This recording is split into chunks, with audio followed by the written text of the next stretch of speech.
Assalamualaikum warahmatullahi wabarakatuh. Bismillahirrahmanirrahim. Alhamdulillahirrabbilalamin. Wassalatu wassalamu ala sayyidina Muhammadin la haula wala quwata illa billahil aliyil azim. Amma ba'du. Yang pertama tetap adalah kita bersyukur kehadirat Allah Subhanahu wa taala. Biqaulina alhamdulillahirabbil alamin. Yang kedua, sholawat serta salam tetap terlimpahkan kepada junjungan Nabi Agung Muhammad Sallallahu Alaihi Wasallam. Allahumma sholli ala Sayyidina Muhammad. Agar pembelajaran kali ini tetap mengharapkan ridho Allah Subhanahu Wa Taala, rahmat dan ridhonya, sehingga kita mendapatkan ilmu yang bermanfaat. Marilah kita berdoa bersama-sama dengan bacaan Ummul Kitab. Syaulillah lahumul Fatihah.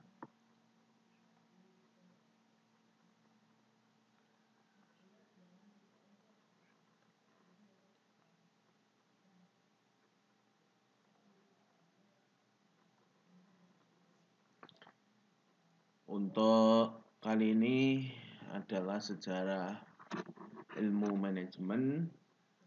Seperti yang kita ketahui bahwa ilmu ini berkembang terus sampai saat ini. Ilmu ini memberikan pemahaman kepada kita tentang pendekatan atau cara terpenting dalam meneliti, menganalisis, kemudian memecahkan masalah yang berkaitan dengan manajer. Oleh karena itu masalah ini dalam manajemen ini ke depan tentang perkembangan teori manajemen dari masa ke masa. Ada beberapa aliran pemikiran yang dibagi berdasarkan klasik, hubungan manusiawi, manajemen modern.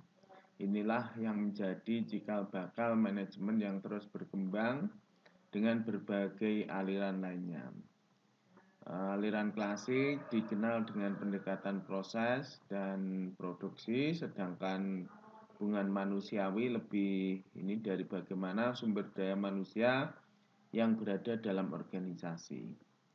Seorang manajer itu hendaklah mempelajari ataupun memahami secara keseluruhan tentang perkembangan manajemen, menghasilkan teori-teori manajemen yang muncul dari berbagai aliran, sehingga manajer itu menggunakan teori yang paling sesuai untuk menghadapi situasi dan kondisi dalam perusahaannya ataupun dalam sebuah organisasi. Kemudian dengan demikian manajer itu mampu menghadapi situasi yang bagaimanapun kompleksnya, ya, kemudian mampu mencari solusi yang terbaik. Ya. Sejarah ilmu manajemen ini sejak ribuan tahun yang lalu. Ada piramida di Mesir. Piramida tersebut dibangun lebih itu dari 100.000 orang selama 20 tahun. Piramida itu tidak akan bisa berdiri kalau tidak direncanakan, diorganisasi manusia serta bahan bakunya, kemudian ada pimpinan untuk mengarahkan para pekerjanya, kemudian menegakkan pengendalian tertentu guna menjamin bahwa segala sesuatu yang dikerjakan itu sesuai dengan rencana. Piramida Mesir itulah terlaksananya itu tidak bisa terlaksana tanpa perencanaan, organisasi, penggerakkan pekerja, dan kontrak pembangunannya. Kalau ada lagi contoh di Venesia, Italia, pusat perekonomian berdagang di sana. Di sana itu ada perkembangan perusahaan bisnis. Di sana melakukan manajemen di organisasi seperti saat ini. Gudang senjata Venesia, kapal perang, itu di sana sudah ada itu 1400 tahun yang lalu. Sebelum abad ke-20, peristiwa penting dalam ilmu manajemen itu yang sudah sangat di telinga kita adalah Adam Smith.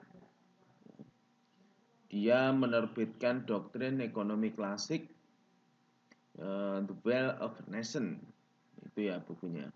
Mengungkapkan keunggulan ekonomis yang akan diperoleh organisasi dari pembagian kerja.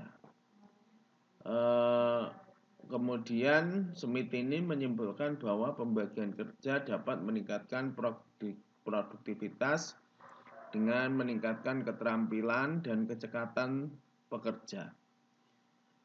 Dia juga mengeluarkan pendapat bahwa menghemat waktu yang terbuang dalam pergantian tugas, menciptakan mesin, dan penemuan yang lain dapat menghemat tenaga kerja. Nah, ini di awal abad 20 ini juga ada Henry Fayol. Nanti ada teori manajemen klasiknya Henry Fayol itu, tapi itu menjadi rujukan dari manajemen. Merancang, merorganisasi, memerintah, mengordinasi, mengendalikan. Kemudian gagasan Fayol ini kerangka kerja buku ajar manajemen awal pertengahan tahun 1950 terus berlanjut hingga sekarang. Kayak Henry Fayolnya ini adalah sebagai dasarnya ilmu manajemen. Sumbangan dari sumbangan lainnya tentu ada Max Weber gitu ya. Menggambarkan tipe ideal organisasi, birokrasi organisasi. Namun Weber menyadari bahwa birokrasi yang ideal itu tidak ada dalam realita. Itulah perkembangan dari ilmu manajemen. Kemudian pada perkembangan peradaban manusia itu ilmu itu terbagi menjadi 3 kelompok. Ilmu yang mempelajari setiap atau seluruh gejala, bentuk dan eksistensinya, erat hubungannya dengan alam beserta isinya. Contoh itu kimia, biologi, eksak. Itu tidak dipisahkan oleh ruang dan waktu. Ilmu yang mempelajari seluruh gejala manusia dan eksistensinya dalam hubungan pada setiap aspek kehidupan yang terjadi dalam kehidupan manusia dinamakan ilmu sosial atau non-eksakta. Ini ilmu yang peradaban yang kedua. Ekonomi, politik, sosiologi, sosial, hukum, administrasi, lain-lainnya. Ilmu humaniora, yang ini erat hubungannya dengan seni. Seni tari, seni lukis, seni sastra, seni suara. Ini ilmu manajemen itu merupakan salah satu disiplin ilmu sosial. Taylor percobaan dari sini dilahirlah konsep teori efisiensi dan efektivitas. Itulah manajemen di peradaban manusia. Kemudian ada lagi pemikiran Stoner. Ini manajemen ini merupakan suatu proses perencanaan, pengorganisasian, pengarahan, pengawasan, usaha-usaha para anggota organisasi dan penggunaan sumber daya organisasi lainnya mencapai tujuan organisasi yang telah ditetapkan. Ini Stoner telah menggunakan kata proses, bukan seni. Ini manajemen itu sebagai seni bahwa itu adalah kemampuan atau keterampilan pribadi. Kalau proses itu cara sistematis melakukan pekerjaan. Ya. Manajemen didefinisikan sebagai proses itu karena semua manajer tanpa harus memperhatikan kecakapan, keterampilan khusus harus melaksanakan kegiatan yang saling berkaitan untuk mencapai tujuan yang diinginkan. Berdasarkan aliran di atas, uraian itu bahwa dasarnya manajemen itu merupakan kerjasama dengan orang-orang untuk menentukan, menginterpretasikan, dan mencapai tujuan organisasi. Menentukan tujuan organisasi, menginterpretasikan tujuan organisasi, dan mencapai tujuan organisasi. Kemudian dengan cara melaksanakan fungsi-fungsi manajemen. Nanti ada fungsi-fungsi manajemen di bawah. Ya. Ada aliran klasik, hubungan manusiawi, ada manajemen modern. Nanti akan saya bacakan kunci-kuncinya saja agar cepat. Kalau Anda mau melihat atau membaca sendiri, silakan dilihat aja di googling dari manajemen Robert Owen. Kemudian Owen ini bukan pemain sepak bola ya. Carlos Babbage, Tyler, Grant, Gilbert, Fayol, Henry Fayol tadi ya, Follett, Sheldon, Barnard. Itu ada 1, 2, 3, 4, 5, 6, 7, 8, 9. Kemudian hubungan manusiawi ada Musterberg, Elton Mayo, William Auchi. Aliran manajemen modern. Ini nanti akan saya jelaskan cepat aja. Owen ini menentukan praktek pekerjaan anak-anak usia 5-6 tahun, standar kerja 13 jam per hari. Itu beliau mengajukan adanya perbaikan terhadap kondisi kerja pada revolusi industri. Pekerja dianggap instrumen yang tidak berdaya. Kemudian Owen itu meningkatkan kondisi kerja di pabrik, menaikkan usia minimum kerja bagi anak-anak. Kemudian mengurangi jam karyawan, menyediakan makanan, mendirikan toko, menjalankan, sudah bagus. Seperti itu. Carlos Babbage itu menemukan kalkulator 1822, mesin penambah pengurang.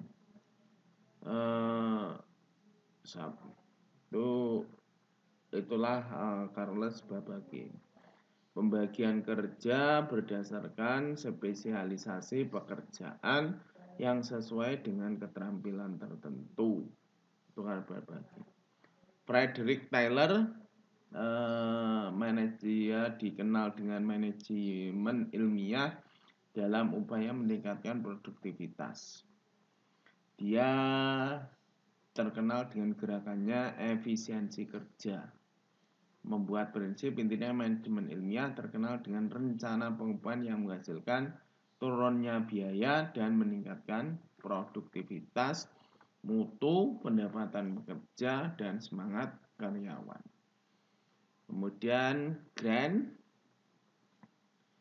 Chart, itu ada istilah seperti itu. Pentingnya mengembangkan minat hubungan timbal balik antara manajemen dan karyawan. Ini harus ada kerjasama yang harmonis. Kemudian yang kelima, Gilbert ini ada 2 orang, Frank Gilbert dan Lillian Gilbert. Suami istri ini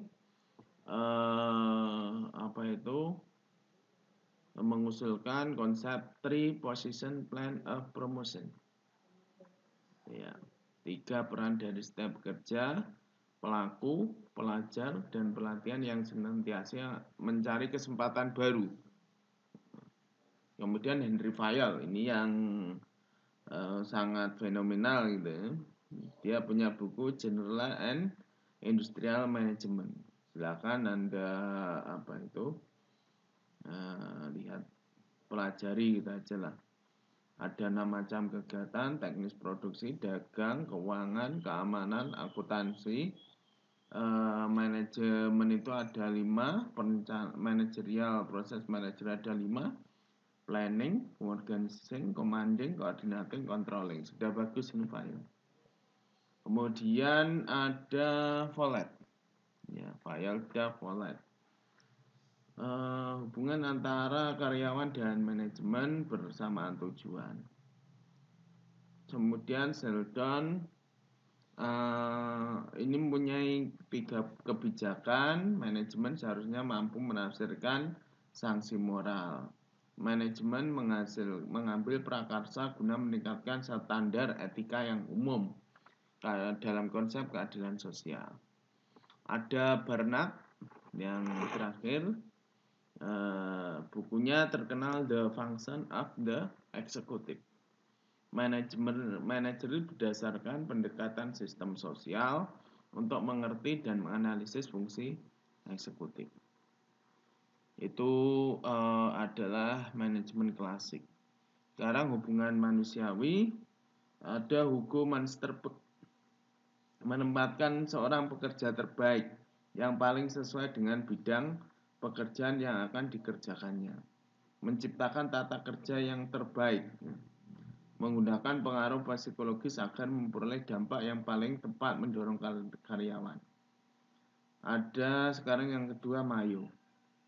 Gerakan yang memiliki hubungan timbal balik manajer dan bawahan sehingga mereka secara serasi mewujudkan kerjasama yang memuaskan, tercipta semangat, efisiensi kerja yang memuaskan. Itu Mayo. Sekarang Auchi. Bukunya Theory Z, How America Business Can Meet the Japanese Challenge, menggambarkan adaptasi Amerika atas perilaku organisasi Jepang, perbandingan manajemen dalam organisasi. Ini Auchi. Kemudian aliran manajemen modern. Ini lebih kepada aliran kuantitatif, gabungan dari operationalistik dan manajemen science. Ini berkumpul para sarjana matematika, fisika di sana. Kehadiran komputer ini membuat prosedur operationalistik ini ilmu manajemen modern, memecahkan masalah manajemen yang kompleks. Ini menggunakan bantuan komputer, pemecahan masalah, ada perencanaan penganggaran modal, manajemen cash flow, penjadwalan produksi, kemudian strategi pengembangan produksi, perencanaan sumber daya manusia, dan sebagainya. Itu manajemen modern. Perkembangan teori manajemen terus berkembang hingga saat ini, sehingga bisa dilihat dari 5 sisi. Ada dominan, divergensi, konvergensi, sintesis, dan proliferasi. Aliran yang muncul karena adanya aliran atau kajian dari masing-masing aliran masih dirasakan bermanfaat bagi pengembangan teori manajemen. Tinggal mana yang lihat yang dominan. Divergensi, di mana ketiga aliran masing-masing berkembang sendiri-sendiri tanpa memanfaatkan pandangan aliran-aliran lainnya. Itu divergensi. Kalau konvergensi kebalikannya, menampilkan aliran bentuk yang sama sehingga batas antara aliran menjadi kabur. Perkembangan seperti inilah yang sudah terjadi sekalipun bentuk pengembangannya tidak seimbang karena masih terlihat bentuk dominan dari satu mazhab manajemen terhadap yang lain. Memang kabur yang sintesis itu pengembangan menyeluruh yang lebih bersifat integrasi dari aliran, kemudian tampil sintesa baru, pendekatan sistem kontingensi yang baru. Proliferasi merupakan bentuk perkembangan teori manajemen dengan muncul teori manajemen yang baru, kemudian dipusatkan perhatian kepada satu permasalahan manajemen tertentu. Seperti kita ketahui saat ini organisasi bisnis itu penciptaan pengetahuan dan inovasi penting bagi manajemen. Ini dilihat bagaimana perusahaan Jepang, perusahaan besar lain di belahan dunia ini berhasil dan berkembang karena keahlian, pengalaman dari manajer perusahaan secara keseluruhan menciptakan pengetahuan baru, servis atau pelayanan, sistem, kemudian produk. Inovasi ini terus-menerus sebenarnya merupakan inisiatif dari individual dan interaksi pada kelompok. Ya. Ini kemudian prinsip manajemen. Saya lanjutkan prinsip manajemen. Ada 14 prinsip manajemen, ini juga saya bacakan secara cepat ini nanti. Saya jelaskan ini ya. Saya jelaskan secara cepat. Ada pembagian kerja, wewenang dan tanggung jawab, disiplin, kesatuan perintah, kesatuan pengarahan, utamakan kepentingan organisasi, penggajian pegawai, pemusatan. Pembagian kerja, division of work, harus disesuaikan dengan kemampuan dan keahlian sehingga pelaksanaan kerja berjalan efektif. Ada prinsip the right man in the right place. Pembagian kerja harus rasional dan objektif, bukan emosional subjektif yang didasarkan like and dislike gitu ya. Dengan adanya prinsip the right man the right place ini memberikan jaminan terhadap kestabilan, kelancaran, efisiensi kerja. Wewenang dan tanggung jawab karyawan dilengkapi dengan wewenang untuk melakukan pekerjaan, dan setiap wewenang melekat diikuti dengan tanggung jawab. Ini wewenang dan tanggung jawab harus seimbang. Setiap pekerjaan harus dapat memberikan pertanggungjawaban yang sesuai dengan wewenang. Jadi makin kecil tanggung wewenangnya, juga makin kecil pula tanggung jawabnya. Tanggung jawab terbesar itu pada manajemen puncak. Ya. Kemudian disiplin, taat dan patuh terhadap pekerjaan, ini tanggung jawab. Disiplin berhubungan erat dengan wewenang. Satuan perintah, ya, unity of command, satu komando. Dalam pekerjaan, karyawan harus memperhatikan prinsip kesatuan perintah sehingga pelaksanaan kerja dapat dijalankan dengan baik. Karyawan harus tahu kepada siapa harus bertanggung jawab sesuai dengan wewenang yang diperolehnya. Perintah yang datang dari manajer lain kepada seseorang karyawan akan merusak jalannya wewenang dan tanggung jawab serta pembagian kerja. Kesatuan pengarahan, unity of direction, perlu diarahkan menuju sasarannya atau tujuannya. Ini karyawan perlu ini. Kesatuan pengarahan bertalian erat dengan pembagian pekerjaan. Kesatuan pengarahan tergantung terhadap kesatuan perintah, unity of command.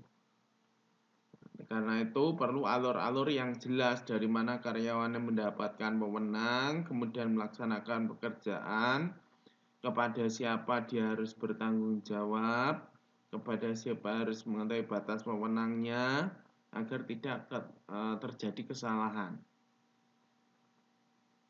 Kemudian mengutamakan kepentingan organisasi di atas kepentingan sendiri. Ini seperti demokrasi, prinsip demokrasi ya. Mengabdikan kepentingan sendiri kepada kepentingan organisasi.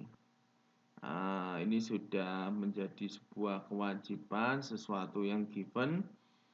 Kalau organisasinya ingin maju, kita abdikan diri kita untuk kepentingan organisasi. Penggajian yang ketujuh, penggajian pegawai. Itu merupakan kompensasi yang menentukan terwujudnya kelancaran dalam bekerja. Karyawan yang diliputi perasaan cemas, kemudian kekurangan, sulit berkonsentrasi. Ini memang harus ada motivasinya, yaitu berupa gaji. Pemusatan, centralization. Pemusatan wewenang akan menimbulkan pemusatan tanggung jawab dalam suatu kegiatan. Tanggung jawab terakhir terletak ada orang yang memegang wewenang tertinggi atau manajer puncak. Pemusatan bukan berarti adanya kekuasaan untuk menggunakan wewenang, melainkan untuk menghindari kesimpangsiuran wewenang dan tanggung jawab. Pemusatan wewenang ini juga tidak menghilangkan asas pelimpahan wewenang. ada hierarki 9 ya. Hierarki, ketertiban, keadilan dan kejujuran, stabilitas kondisi karyawan, prakarsa, semangat kesatuan. Hierarki itu timbul karena adanya atasan dan bawahan. Pembagian pekerja mencakup area yang cukup luas, sehingga ini harus menimbulkan hierarki. Ini hierarki, wewenang, dan tanggung jawab itu tadi. Ini sudah menjadi konsekuensinya. Tertib melaksanakan pekerjaan merupakan syarat utama karena pada dasarnya tidak ada seorang yang bisa bekerja dalam keadaan kacau ataupun tegang. Ini harus harus dilakukan oleh semua karyawan, baik atasan maupun bawahan. Mereka punya disiplin yang tinggi. Keadilan dan kejujuran. Ini merupakan syarat mencapai tujuan yang telah ditentukan. Adil, jujur itu berkaitan dengan moral karyawan. Ya, keadilan, jujur ini ditegakkan mulai dari atasan yang memiliki wewenang yang paling besar. Stabilitas kondisi karyawan. 13. Kegiatan kestabilan karyawan itu dijaga sebaik-baiknya agar pekerjaan itu berjalan lancar. Kestabilan karyawan terwujud karena adanya disiplin kerja yang baik dan adanya ketertiban dalam kegiatan. Manusia itu sebagai makhluk sosial yang berbudaya memiliki keinginan, perasaan, dan pikiran. Apabila keinginannya tidak terpenuhi, perasaannya tertekan, pikirannya kacau, maka akan menimbulkan goncangan dalam bekerja. Makanya stabilitas kondisi karyawan itu dijaga. Prakarsa, inisiatif. Ini seseorang menggunakan daya pikir, prakarsa, kehendak untuk mewujudkan sesuatu yang berguna bagi penyelesaian pekerjaan dengan sebaik-baiknya. Di prakarsa itu terhimpun kehendak, perasaan, pikiran, keahlian dalam pengalaman seseorang. Semangat kesatuan, semangat organisasi. Setiap karyawan harus memiliki rasa kesatuan, rasa senasib, sepenanggungan sehingga menimbulkan semangat kerjasama yang baik. Ya, sehingga kesatuan akan melahirkan setiap karyawan punya kesadaran bahwa setiap karyawan berarti bagi karyawan yang lain, dan karyawan lain sangat dibutuhkan oleh dirinya. Manajer yang memiliki kepemimpinan mampu melahirkan semangat kesatuan, sedangkan manajemen yang suka memaksa dengan cara yang kasar itu melahirkan perpecahan dalam organisasi dan membawa bencana. Sekali lagi, semangat kesatuan akan lahir apabila setiap karyawan mempunyai kesadaran bahwa setiap karyawan itu mempunyai arti bagi karyawan lain dan karyawan lain itu mempunyai arti bagi dirinya. Sekarang fungsi manajemen. Fungsi manajemen ada 4. Planning, organization, actuating, controlling. Disingkat POAC. POAC. Ya, planning, organizing, actuating, controlling. Ada direncanakan, kemudian menciptakan. Kalau planning ya itu direncanakan, membuat rencana secara teratur, logis sebelum ada keputusan terlebih dahulu sebagai petunjuk langkah-langkah selanjutnya. Pengorganisasian struktur dalam bagian yang terintegrasi sedemikian rupa antar bagian satu sama lain dipengaruhi oleh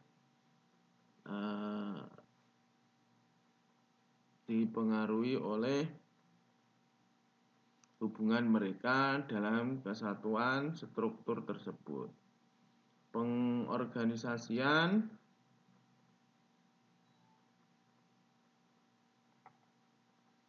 bertujuan membagi suatu kegiatan besar menjadi kegiatan yang lebih kecil. Selain itu mempermudah manajer dalam melakukan pengawasan dan menentukan orang yang dibutuhkan. Menggerakkan, actuating, tindakan untuk mengusahakan agar semua anggota bersama-sama mencapai tujuan yang dikehendaki secara efektif. Dalam hal ini dibutuhkan adalah kepemimpinan, leadership. Yang terakhir adalah pengawasan atau controlling itu. Seorang manajer menilai dan mengendalikan jalannya kegiatan yang mengarah demi tercapainya tujuan yang sudah ditetapkan. Alat manajemen ada 6. Ini kita memang ini sudah harus di otak kita, paling tidak hafal. Alat manajemen ada 4. Box. Fungsi manajemen maksud saya, fungsi manajemen ada 4. Box. Alat manajemen 6M. Man, money, material, machine, methods, market. Ini sudah harus kita hafalkan. Man, money, material, machine, method, market. Ya, manusia, keuang, materialnya, mesin, kemudian metode, ya, market. Dalam manajemen itu manusia yang paling menentukan, manusia yang membuat tujuan, manusia pula yang melakukan proses untuk mencapai tujuan. Tanpa ada manusia tidak ada proses kerja. Nah, pada dasarnya manusia itu dalam ilmu manajemen adalah makhluk yang kerja. Itu manajemen timbul karena adanya orang-orang yang bekerja untuk mencapai tujuan. Mana uang, ini lokomotifnya organisasi. Kalau tidak ada uang, organisasi tidak berjalan. Ini kemudian material, bahan. Baik bahan setengah jadi dan bahan jadi dalam bisa mencapai hasil yang lebih baik. Ini sudah Anda terima ketika Anda duduk di SMA. Mesin sangat diperlukan, akan membawa kemudahan, menghasilkan keuntungan yang lebih besar. Dan jelas lebih menciptakan efisiensi kerja. Metodenya, strateginya, tata cara kerja yang baik memperlancar jalannya pekerjaan. Metode dapat dilakukan sebagai penetapan cara pelaksanaan kerja tegas dengan memberikan berbagai pertimbangan pada sasaran. Metode perlu diingat, metode baik sedangkan orang yang melaksanakannya tidak mengerti atau tidak mempunyai pengalaman, maka hasilnya tidak akan memuaskan. Gitu ya. Jangan dengan demikian peranan utama dalam manajemen tetap adalah manusia. Uangnya banyak tetapi manusianya tidak bisa memanage, uangnya juga akan sia-sia begitu ya. Market, pasar, sudah barang tentu. Apabila barang sudah diproduk, kita membutuhkan pasar. Ya. Artinya proses kerja tidak akan berlangsung bila produk yang kita jual tidak laku di pasar. Itu penguasaan pasar dalam arti menyebarkan hasil produk merupakan faktor yang menentukan dalam perusahaan. Agar pasar dapat dikuasai, maka kualitas dan harga harus sesuai dengan selera konsumen ataupun daya beli kemampuan konsumen. Itulah yang harus kita perhatikan.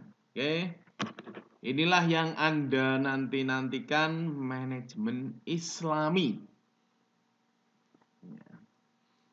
Sebagaimana dimaklumi, manajemen dalam organisasi suatu proses, aktivitas, penentuan, pencapaian tujuan melalui pelaksanaan 4 fungsi. PWAX, planning, organizing, directing, controlling. Dalam penggunaan sumber daya manusia, aplikasi manajemen organisasi hakikatnya adalah amal perbuatan SDM, sumber daya manusia organisasi yang bersangkutan. Dalam konteks ini, Islam telah menggariskan bahwa hakikat amal perbuatan manusia harus berorientasi pada pencapaian ridho Allah Subhanahu wa Ta'ala. Seperti termaktub dalam Al-Quran surat Al-Mulk ayat 2. A'udzubillahi minasyaitonirrajim. Bismillahirrahmanirrahim. Alladzi khalaqal mauta wal hayata liyabluwakum ayyukum ahsanu amala wa huwal azizul ghafur. Yang menjadikan mati dan hidup supaya Dia menguji kamu. Siapa di antara kamu yang lebih baik amalnya, dan Dia Maha Perkasa lagi Maha Pengampun. Dalam Islam, manajemen dipandang sebagai perwujudan amal sholih yang harus bertitik tolak dari niat baik. Niat baik akan memunculkan motivasi aktivitas untuk mencapai hasil yang bagus demi kesejahteraan bersama. Ada 4 landasan untuk mengembangkan manajemen menurut pandangan Islam, yaitu kebenaran, kejujuran, keterbukaan, dan keahlian. Seorang manajer harus memiliki 4 sifat utama itu agar manajemen yang dijalankan mendapatkan hasil yang maksimal. Yang terpenting lagi dalam manajemen berdasarkan pandangan Islam adalah harus sifat riayah atau jiwa kepemimpinan. Kepemimpinan itu dalam Islam faktor yang utama dalam konsep manajemen. Manajemen menurut pandangan Islam itu manajemen itu harus adil. Batasan adil adalah pimpinan tidak menganiaya bawahan dan bawahan tidak merugikan perusahaan. Ini perlu dicatat dan perlu diingat. Batasan adil adalah pimpinan tidak menganiaya bawahan dan bawahan tidak merugikan perusahaan. Bentuk penganiayaan yang dimaksud mengurangi atau tidak memberikan hak bawahan, karena memaksa bawahan untuk bekerja melebihi ketentuan. Ini contohnya. Jika seseorang manajer itu mengharuskan bawahannya bekerja melampaui waktu kerja yang ditentukan, maka sebenarnya manajer itu menzalimi bawahannya. Ya. Ini manajemen yang dicontohkan Nabi Muhammad SAW adalah menempatkan manusia sebagai postulatnya atau sebagai fokusnya, bukan hanya sebagai faktor produksi yang semata-mata diperas tenaganya untuk mengejar target produksi. Nabi Muhammad SAW mengelola, memanage, mempertahankan kerjasama dengan sahabatnya ataupun staf-stafnya dalam waktu yang lama dan bukan hanya hubungan sesaat. Salah satu kebiasaan Nabi adalah memberikan reward atas kreativitas dan prestasi yang ditunjukkan oleh staf-stafnya. Manajemen Islam pun tak mengenal perbedaan perlakuan atau diskriminasi berdasarkan suku, agama, ataupun ras. Bahkan Nabi Muhammad SAW itu pernah bertransaksi bisnis dengan kaum Yahudi. Ini menunjukkan bahwa Islam menganjurkan pluralitas dalam bisnis maupun manajemen. Ya, prinsip etika manajemen menurut Islam ada 4: tauhid, adil, kehendak bebas, pertanggungjawaban. Tauhid ini berarti memandang bahwa segala aset dari transaksi bisnis yang terjadi di dunia ini adalah hanya milik Allah Subhanahu wa taala. Manusia hanya mendapatkan amanah untuk mengelolanya. Ya. Adil, segala keputusan yang menyangkut transaksi dengan lawan bisnis atau kesepakatan kerja harus dilandasi dengan akad saling setuju dengan sistem profit and loss sharing. Itu ya, bagi hasil. Kehendak bebas. Manajemen Islam mempersilahkan umatnya menumpahkan kreativitasnya dalam melakukan transaksi bisnisnya sepanjang memenuhi asas hukum dan ekonomi Islam, yaitu halal. Pertanggungjawaban. Semua keputusan seorang pemimpin harus dipertanggungjawabkan oleh yang bersangkutan. Keempat pilar tersebut membentuk konsep etika manajemen yang fair ketika melakukan kontrak kerja dengan perusahaan lain. Seorang manajer harus memberikan hak orang lain, baik mitra bisnisnya maupun karyawannya. Pimpinan harus memberikan hak untuk beristirahat, berkumpul dengan keluarganya kepada bawahan. Inilah manajemen yang diajarkan oleh manajemen Islam.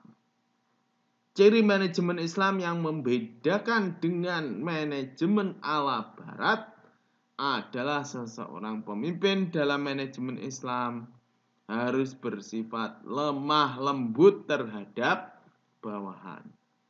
Contoh kecilnya, seorang manajer menerapkan kelembutan hubungan kerja, selalu memberikan senyum ketika berpapasan dengan karyawan, mengucapkan terima kasih ketika pekerjaannya sudah selesai.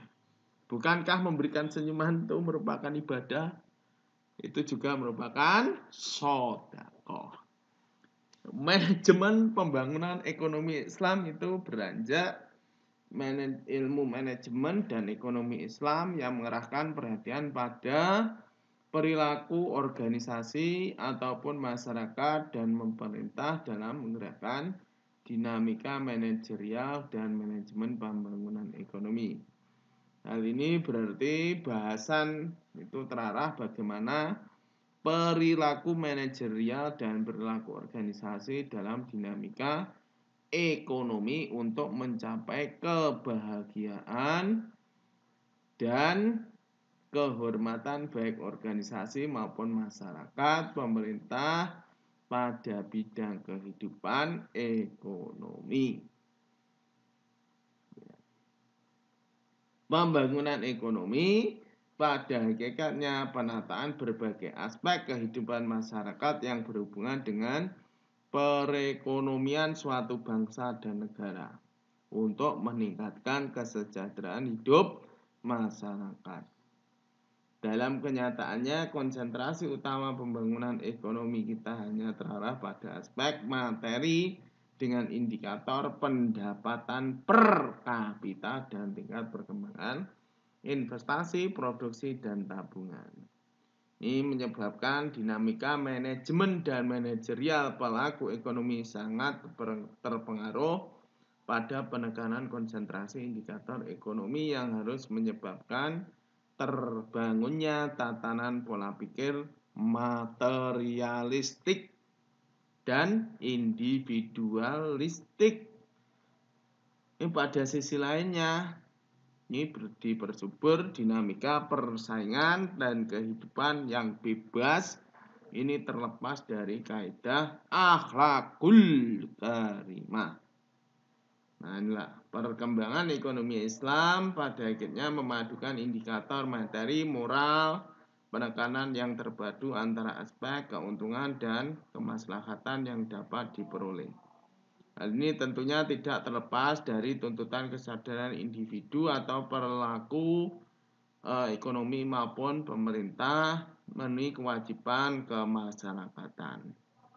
Pembangunan ekonomi yang dikehendaki Islam itu berbasis dari sumber daya alam dan sumber daya manusia yang digerakkan dengan motivasi ibadah dinamis, sehingga perekonomian Islam bernuansa Islam itu dapat dikatakan perekonomian yang dinamis. Ini sejalan dengan surat An-Nisa ayat 32 memberi penekanan bahwa berusaha untuk menggali sumber kemakmuran dan penggarapannya adalah suatu kewajiban. Itulah manajemen dalam Islam. Sebagai pembukaan bahwasanya kita mengenal manajemen. Semoga ada manfaatnya. Bila ada salah, semoga Allah Subhanahu wa taala mengampuni saya. Berikutnya nanti ke depan ada landasan manajemen Islami. Wallahul muwaffiq ila aqwamit thoriq. Wassalamualaikum warahmatullahi wabarakatuh.